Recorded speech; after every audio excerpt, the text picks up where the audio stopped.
Good morning, YouTube. I am here today. I am going on a job interview this morning, so I just figured I'd jump on here and give you guys some advice on what to do just right before you go to a job interview so that you can perform to the best of your ability. And I have learned that studying the job description for the job that you are interviewing for is a really good start.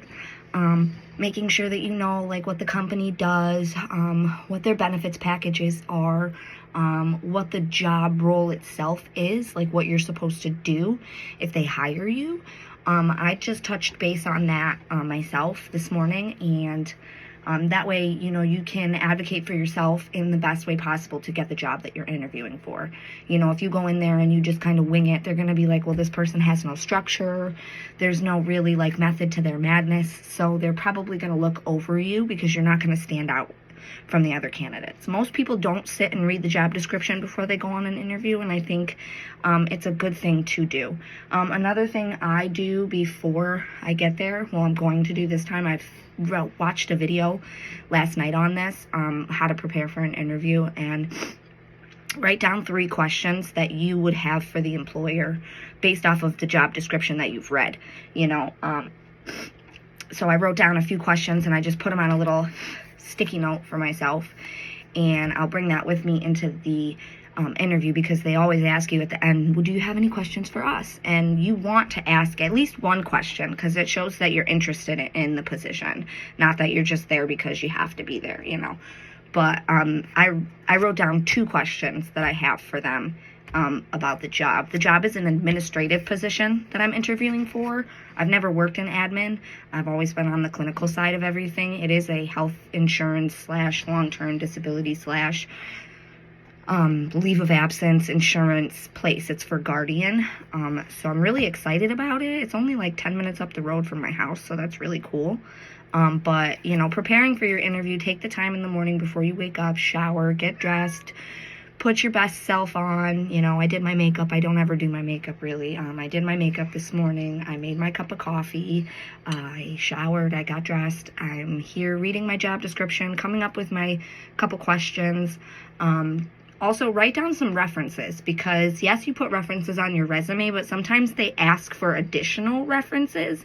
So just, you know, find 2 or 3 people within your professional or even personal, but most importantly, professional references, because employers want to know how you work, not how you are in the real world. You know what I mean? They want to know how you are in a work setting. So definitely using professional references, and of people that you've worked with, that you've worked well with. Don't just use like an old boss or something like that, because you don't really work in my field as a medical assistant. You don't really work hand in hand alongside your practice manager.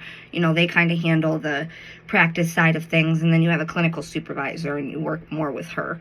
But in the office that I was just most recently in, we didn't all really work very closely together because we were so short-staffed. So we had our RN supervisor doing phone calls instead of supervising on the floor and stuff like that. So I didn't use my boss for my old job. I used a couple providers that I had worked underneath that I worked very well with and worked for a good period of time with. And then I used a personal / professional reference, a woman that's been very close to my family. I used her as a reference, but I also did some work on the side underneath her, helping her out with, you know, filing papers and organizing files in her office and stuff like that. So I kind of try to put on my resume those 3 references as well as a few others, just to set myself up for success. Also, too, if you volunteer at all, if you have any accolades, any, you know, certificates, any licenses or anything like that, put those on your resume too, because those help you stand out. I didn't realize until very recently that, you know, I can put my volunteering on my resume, and that's going to set me apart from the rest of the candidates, because not everybody volunteers their time. Most people won't do something unless there's money involved or, you know, something that they're going to gain out of it. I strictly just do it because I love to volunteer and put smiles on other people's faces. And I'm not working right now, so what better way to do that than through a soup kitchen at my church?